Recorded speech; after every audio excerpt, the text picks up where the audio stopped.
Hello viewers. आज जो हम टॉपिक डिस्कस करने वाले हैं that is in continuation to the yesterday's topic enlightenment, और जो कि हिस्ट्री ऑप्शनल का एक बहुत मार्क्स फैचिंग एक टॉपिक है। ज़्यादा बड़ा सिलेबस नहीं है इसका, पर क्वेश्चंस रेगुलरली आते हैं और कई क्वेश्चंस आते हैं, एक दो क्वेश्चंस पक्का आते हैं। तो in continuation to the yesterday class आज हमने डिस्कस करने हैं मेजर थिंकर्स ऑफ एनलाइटनमेंट। जबकि यूपीएससी सिलेबस में सिर्फ दो थिंकर्स मेंशन हैं, रूसो और कैंट, जिनको कांत भी बोला जाता है, पर क्वेश्चंस दूसरों से भी आते हैं, जैसे वोल्टेयर से क्वेश्चंस आए हैं। और आप अपने आंसर्स एनरिच करने के लिए दूसरों के भी नाम यूज़ कर सकते हैं, जैसे थॉमस हॉब्स बहुत इम्पोर्टेंट है, मोंटेस्क, जॉन लॉक, इसी तरह अमेरिकन भी नाम आएंगे आगे चल के। तो we can not cover all of them in one video. तो आज की वीडियो में हम मेजरली इंग्लैंड के जो थिंकर्स थे, फिलोसोफर्स थे, उनको कवर करेंगे कॉम्प्रिहेंसिवली। थॉमस हॉब्स सबसे जो पुराने थे, और जॉन लॉक, ये दो मेन इंग्लिश थिंकर्स हैं। और भी हैं पर they are petty in nature, ये मेन है। तो लेट्स बिगिन। थॉमस हॉब्स जो थे, ये इनकी थिंकिंग ये थी कि मैन इज़ इनहेरेंटली इविल, और ये सोचते थे कि भाई अगर आदमी को बिना चेक्स एंड बैलेंसेस के छोड़ दिया जाएगा, किसी भी आम आदमी को, तो वो इविल तरीके से अपनी बुद्धि का यूज़ करके और कुछ समाज में कुछ गलत काम करेगा। तो ये इनकी थिंकिंग थी। तो because he thought man's inherent character to be evil, he considered the existence of the state necessary to check this evil tendency of man।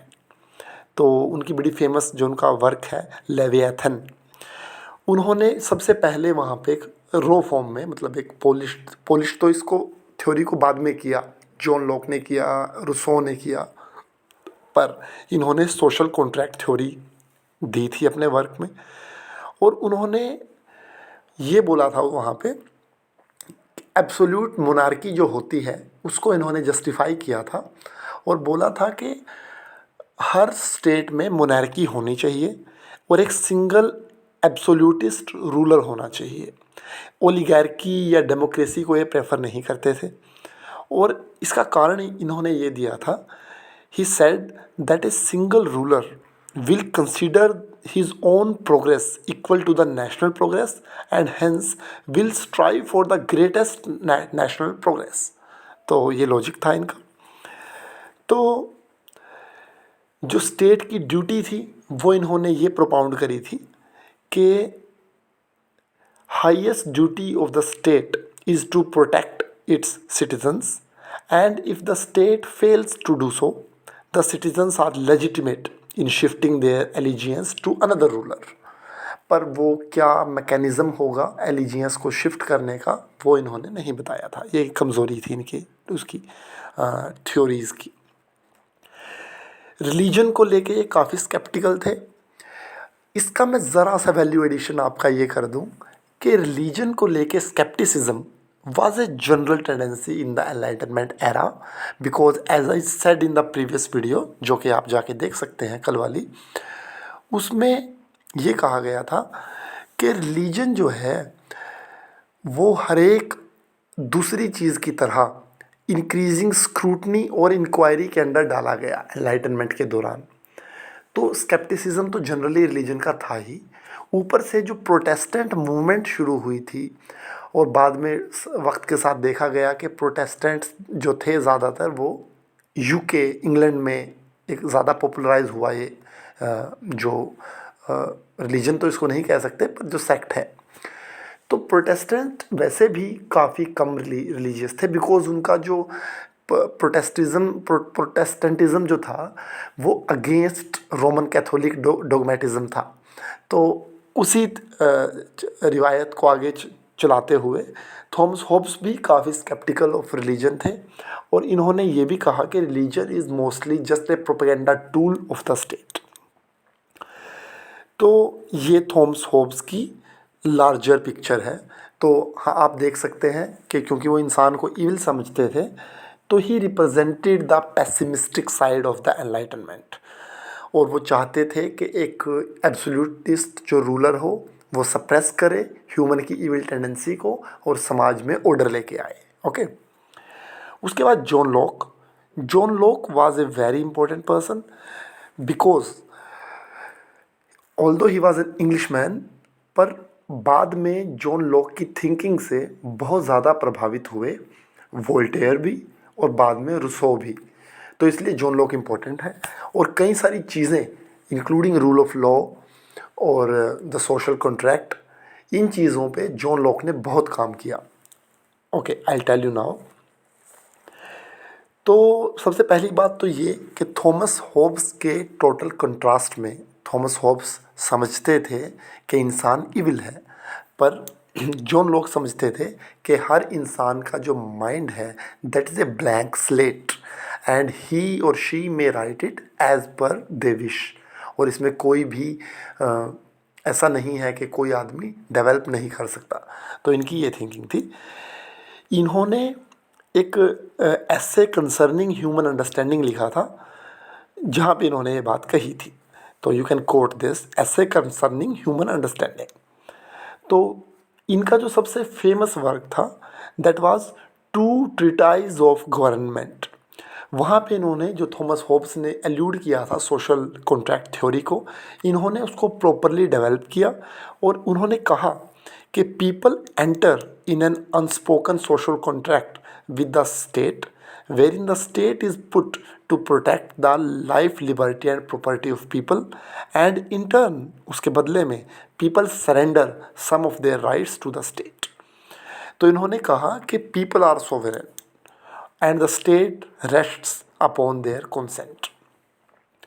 तो लोग ने प्रॉपर्टी को इंसान का नेचुरल राइट समझा और उन्होंने ये बात बोली कि जो राइट टू प्रॉपर्टी है that is A inherent part of the labour.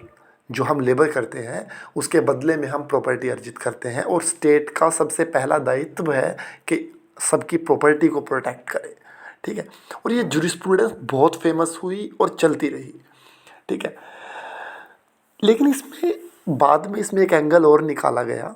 आपको पता है कार्ल मार्क्स जो 19वीं शताब्दी के बहुत मशहूर चिंतक थे, कार्ल मार्क्स की भी यही थ्योरी थी कि जो लेबर काम करती है उससे वो अर्न करती है a share in the overall capital, overall profit. तो ऐसा लगता है कि जॉन लॉक ने ये बात कार्ल मार्क्स से पहले ही कह दी थी, है ना। इन्होंने भी यही कहा था कि property is a natural right since it is derived from the labour. तो ये चीज़ कई बार कही जाती है कि कहीं ना कहीं कार्ल मार्क्स की थिंकिंग भी लॉक से इंस्पायर्ड हुई थी किसी स्टेज पे जाके। ठीक है। ओके। इसके बाद हम जो तीसरे थिंकर की आज बात करने वाले हैं दैट इज़ डेविड ह्यूम। कुछ लोग उसको डेविड हमें भी कहते हैं। तो सबसे पहले I tell you about the Scottish phenomena. जबकि स्कॉटलैंड एक छोटा सा कंट्री है in the north of England, लेकिन वहाँ पे बहुत से थिंकर हुए। एडम स्मिथ वहाँ से थे, डेविड ह्यूम वहाँ से थे और ये हचेसन वहाँ से थे। तो क्यों इतने छोटे से कंट्री से इतने सारे थिंकर्स शुरू में हुए? तो इसके कारण ये कहे जाते हैं कि 18वीं शताब्दी में जेम्स वॉट, जिन्होंने स्टीम इंजन पे काम किया, वो भी स्कॉटलैंड से थे। तो उसमें ये कहा जाता है कि स्कॉटलैंड ने बहुत massive public intellectual infrastructure create किया, यूनिवर्सिटीज़, लाइब्रेरीज़, म्यूजियम्स एक्सेट्रा, जिनकी वजह से एक विग्रस पब्लिक डिबेट जनरेट हुई। इनफैक्ट जो फ्रेंच फिलोसोफर वोल्टेयर थे, उन्होंने तो एक बार यहाँ तक कहा था, we look to Scotland for all our ideas of civilisation. तो स्कॉटलैंड एक छोटा सा कंट्री था, बट यू कैन सी। तो हम औरों की बात भी एट रेलेवेंट प्लेसेस करेंगे। जैसे जेम्स वॉट ने ज़ाहिर है पूरा स्टीम इंजन बनाया, तो उसकी वजह से एक इंडस्ट्रियल रेवोल्यूशन जो थी उसमें बहुत तेज़ी आई।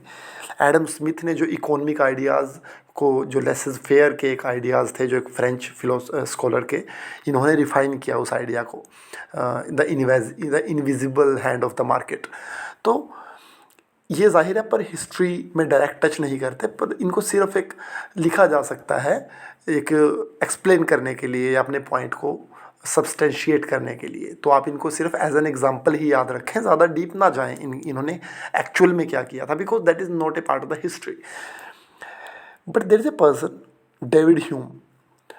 तो उन्होंने जो एक एनलाइटनमेंट की ब्रांच थी स्केप्टिसिज्म पे काफ़ी उन्होंने काम किया।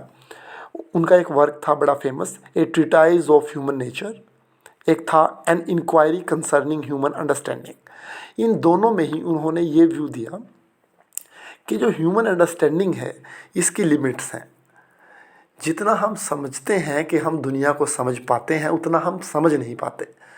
तो he questioned the very basis of the whole enlightenment which was the reason, and reason is based upon observation and theorizing things. पर इन्होंने उसी बेसिक प्रीमाइस को क्वेश्चन कर दिया डेविड ह्यूम ने, बाय सेइंग के it's very questionable human understanding, we can not trust our judgement. तो reason को कैसे ट्रस्ट करेंगे अगर हम अपने जजमेंट को ही ट्रस्ट नहीं कर सकते। तो it's very interesting actually when we go deeper into it.